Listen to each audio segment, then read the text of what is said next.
Hola, gracias a todos por acompañarnos. Estamos en el segmento de técnicas en una localización un poco diferente y tengo el honor hoy de estar presente con parte del equipo de los exploradores que están bajando al volcán Masaya para poder conectar la naturaleza con la tecnología y poder crear cambios a nivel mundial. Hoy con nosotros parte de los genios, porque todos son genios después de conocerlos. Tengo a Sam Cossman, que no solo se dedica a cinematografía, pero es un explorador. Y tenemos al astronauta de la NASA, Scott Parazynski. I got it right, ok. Agarré el nombre bien. Entonces, primeramente quería enfocarnos en la marca o la empresa de Sam y el objetivo de lo que es Quake, para que nos explique él el día de hoy, primeramente, cómo surgió este proyecto y qué es el objetivo de Quake y este proyecto. What is the objective of Quake and how was this project born? So Quake was born out of the kind of feeling that we live in a world where many people say that there is nothing left to explore. And we also live in a world where there are lots of available technologies that you can find off the shelf. And so I vehemently believe that there is much left to explore about the world and that there's a great deal of benefit that can stand to be gained by doing so. And so Quake's vision is to make exploration available to all, to inspire future generations of scientists and explorers and artists so that we can appreciate the planet that we live and the extraordinary places that are on it, including Masaya Volcano. So at the core, we're a media company and also a technology company. We leverage technology to explore the world, and we also develop our own technologies to do so, and we use them for various applications that make the world a better place. But in this particular case, we're very interested in Masaya Volcano because we believe that that it is a place that, well, to my knowledge, no one else has gone down to the lava lake, and so it's ripe for discovery, and there's information and data and knowledge that we could potentially use for good. And in this case, the goal is to install over 80 sensors that we can that will help bring the first volcano online, and that data will be used to create the most advanced early warning system on the planet, which not only hopefully benefits the people of Nicaragua, but also would be a proof of concept for other people living around the world, the 800 million people or so who are also exposed to volcanic risks. Scott, usted es un astronauta, you're an astronaut that has gone to space. ¿Cuántas veces ha visitado el espacio? How many times have you visited I've space? visited space on 5 separate occasions, 5 different space shuttle flights, and I also had the opportunity on 7 occasions to walk outside in space, in a spacesuit, which is the best job in the universe.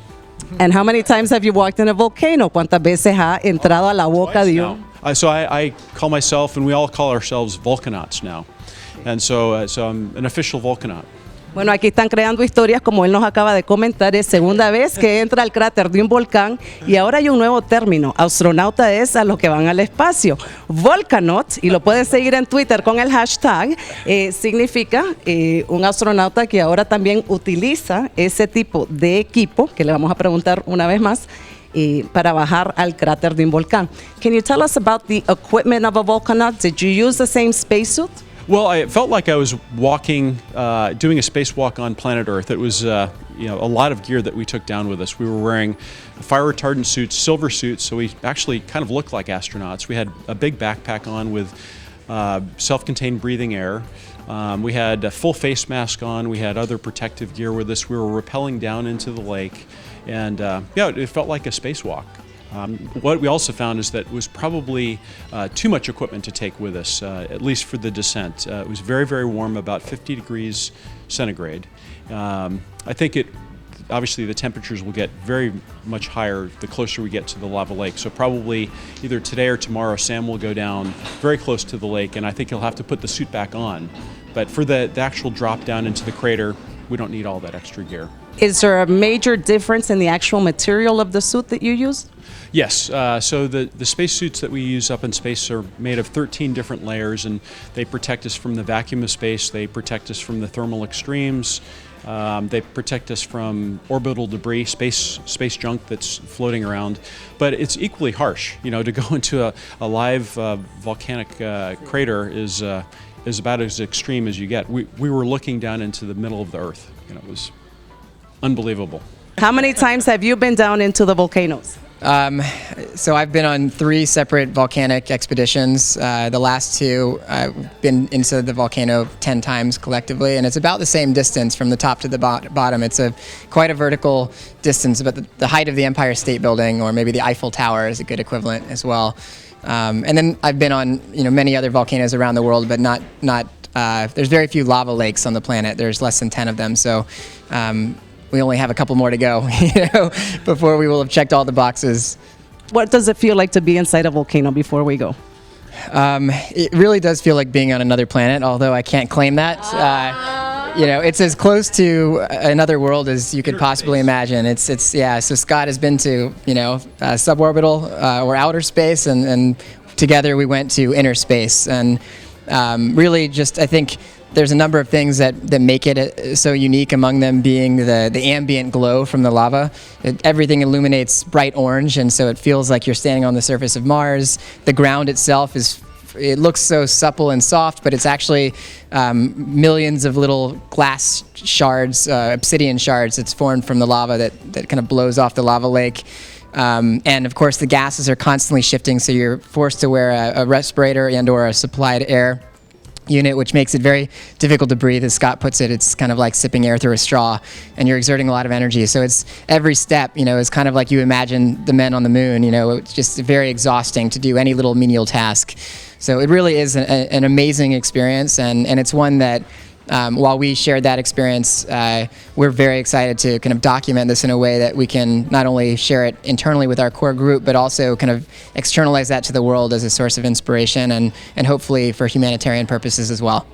Is there a difference in between the different types of volcanoes, or the 3 different volcanoes you visited?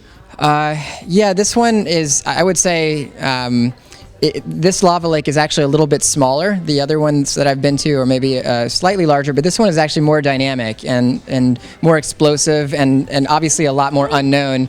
The last one I went to, it was in an island nation called Vanuatu, which is a little tiny country in the middle of the Pacific Ocean between Fiji and Australia. And at the time that I went, there were less people than had been to the surface of the moon had been there, but still that's 12 or so people.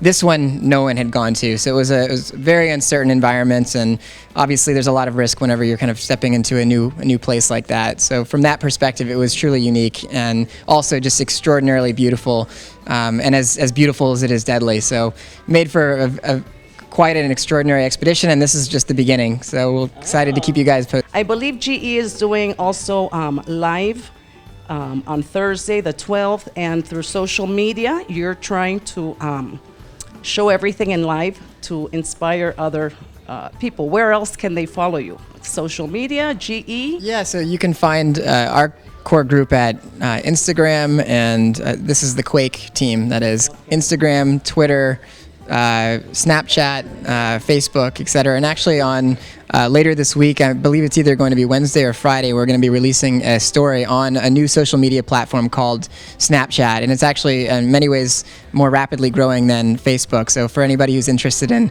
experiencing a new social media platform, there's going to be a very unique story that rolls out. The first one was about summiting Everest. The second one was about International Space Station, a day in the life of the astronaut. And their third big story is about Nicaragua and the Mouth of Hell expedition. Muchísimas gracias. Esperamos de que estos señores, no solo genios, pero exploradores, los inspiren, no solo a los nicaragüenses, pero a las otras personas alrededor del mundo, a innovar, a utilizar la tecnología para buscarle soluciones a todos estos problemas. Muchísimas gracias. Gracias. Interesante lo que se está desarrollando en nuestro país. Vamos a ir a un breve corte comercial. Cuando regresemos con Camila Medal de Dal Carnegie, Nicaragua, ¿qué beneficios puede aportar la espiritualidad en el trabajo? Ya regresamos.